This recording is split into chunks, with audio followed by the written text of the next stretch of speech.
Hello guys, welcome back to my blog. मैं इसका first part डाल चुकी हूँ। फर्स्ट पार्ट में मैंने आपको दिखाया कि मैंने सुबह से ही सब पूजा की तैयारी शुरू कर दी थी। घर में सारा काम मैंने सुबह ही निपटा दिया था और फिर मैं जाती हूँ तैयार होने। अब मैं तैयार होकर यहाँ पर आ चुकी हूँ और कथा पर बैठ गई हूँ। कथा में एक बार बैठने के बाद जब कथा पूर्ण हो जाती है तभी प्रसाद लेकर उठते हैं और कोई भी काम होता है तो घर के दूसरे लोग करते रहते हैं। तो मैं यहाँ पर सुन रही हूँ सत्यनारायण की कथा। गाइस, ये कथा गांठ जोड़कर सुनी जाती है। सो घर में इस समय और कोई तो था ही नहीं।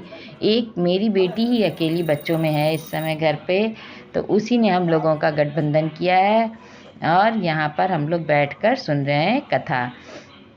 इसके होने से घर में थोड़ा सा लग रहा है कि कोई है नहीं, तो हम ही लोग सब बड़े बूढ़े 6 लोग परिवार में रहते हैं। बच्चे सभी बाहर हैं गाइस, कोई भी घर में नहीं है, तो घर में बहुत ही सन्नाटा लगता है। लेकिन ये होली में आ गई थी और अभी वापस जाने वाली हैं 2-4 दिन बाद, लेकिन इस समय पे ये हैं तो थोड़ा सा घर में चहल पहल लग रही है। इधर से उधर कुछ ना कुछ करती रहती हैं और सबको हंसाती रहती हैं। इनको सब छेड़ते भी बहुत हैं क्योंकि ये छोटी हैं, तो ये सबकी मुँह लगी हैं और खूब ये सबसे हंसती रहती हैं। तो थोड़ा सा अच्छा लगता है घर में कि हाँ, कोई बच्चा है। इतनी छोटी तो नहीं है लेकिन फिर भी छोटों में ही गिनी जाती हैं अभी ये। यहाँ पर शुरू हो चुका है हवन और मेरे जेठ जी भी बैठे हैं और अब वो आगे बढ़ रहे हैं हवन करने के लिए।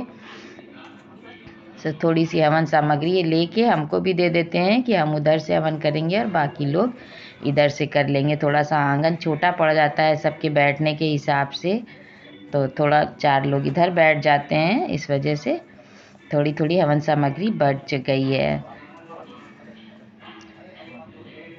अब की हवन की लकड़ी बहुत ही सूखी आई है, तो बहुत ही अच्छे से हवन जल रहा है, नहीं तो काफ़ी धुआं कर देता है हवन जलने में।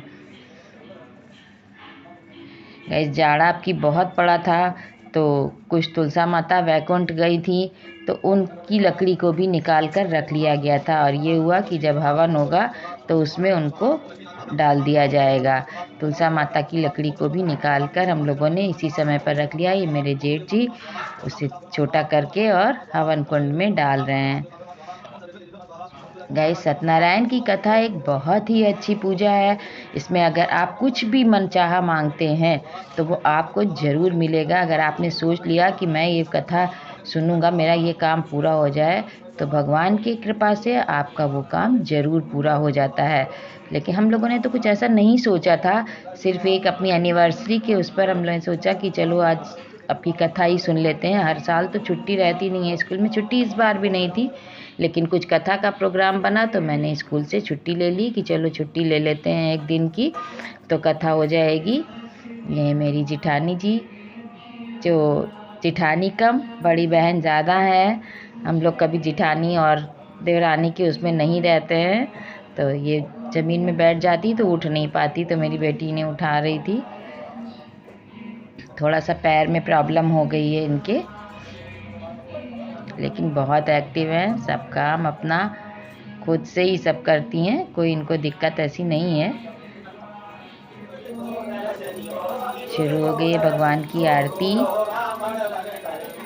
गाइस, आपके यहाँ भी होती होगी ये कथा, ज़रूर से मुझे कमेंट में बताइएगा। आप लोगों ने कब कब इस कथा को, आप लोगों के यहाँ कब कब होता है। हम लोग तो जब मर्जी इस कथा को सुन सकते हैं। वैसे शादी में, मुंडन में, बच्चे के होने पर ये कथा ज़रूर होती है, लेकिन फिर भी अगर आपकी कभी इच्छा है या आपने कोई मनौती मानी है तो आप इस कथा का श्रवण कर सकते हैं।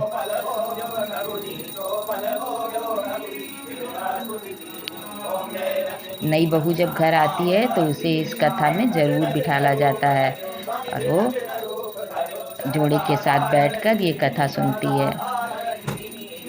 और हाँ, घर में जब बेटा होता है ना तब भी ये कथा सुनी जाती है। माँ बेटे को गोद में लेकर ये कथा सुनती है। तो इस तरह से ये कथा हमारे यहाँ जब तक होती ही रहती है।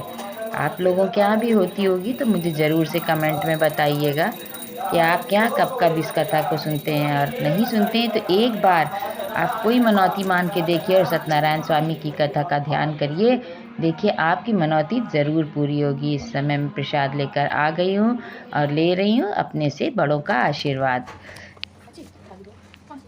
कथा ख़त्म होने के बाद आशीर्वाद लेके मैं आ जाती हूँ किचन में, क्योंकि इस समय बज चुका है 1:45 और सभी बहुत भूखे हैं। तो खाने की तैयारी तो मैंने सुबह ही कर ली थी, लेकिन पूड़ी रह गई थी, तो मैंने सोचा चलो फटाफट से खाना निकाल लेती हूँ। इधर मेरी देवरानी भी आ गई किचन में। ये अगर कोई काम काज है तो ये फटाफट से आके सब जल्दी जल्दी करवा लेती है। इधर मैंने सोचा चलो थोड़े से आलू छील लेती हूँ। पहले ही सोचा था कि सुबह बना दूँगी, लेकिन रह गया था। मैंने कहा आलू की कचौड़ी बना लेती हूँ, इन लोगों को आलू की कचौड़ी ज़्यादा पसंद है। तो इधर आलू का भरता बना के जल्दी से वो कहती चलिए आप अच्छा दूसरा काम करिए, मैं बना लेती हूँ।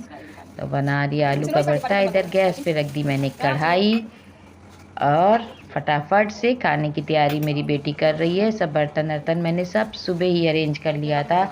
और यहाँ मैं बना रही हूँ गाय का भोग। गाय का भोग तो मैं डेली बनाती हूँ, लेकिन कोई काम काज हो तो सबसे पहले मेरे यहाँ गाय का और एक अपने से बड़ों का, जो इस दुनिया में अब नहीं है, उनका भोग ज़रूर निकलता है। और उनको भोग प्रसाद लगा के तभी हम लोग आगे सबको खाना परोसते हैं। तो मैंने सबसे पहले निकाला गाय का भोग, फिर अपने सास ससुर के लिए खाना निकाला और अब मेरी बेटी सबको खाना परस रही है। गाइस हम दोनों का तो वैसे ही व्रत है, आज एकादशी का। हम लोगों को तो खाना खाना नहीं है, तो मैंने फटाफट से कहा जल्दी से बड़े पापा का खाना लगा दो, उसके बाद दूसरे लोगों को खाना देना। बड़े पापा को कहीं जाना था, तो फटाफट से उसने बड़े पापा के लिए लगाया खाना।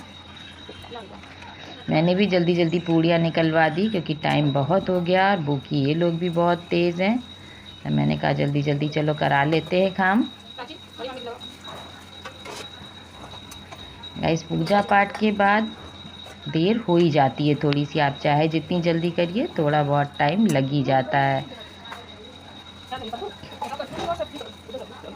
लेकिन मेरी भी पूजा भी बहुत अच्छे से निपट गई। हम लोगों ने प्रसाद लिया।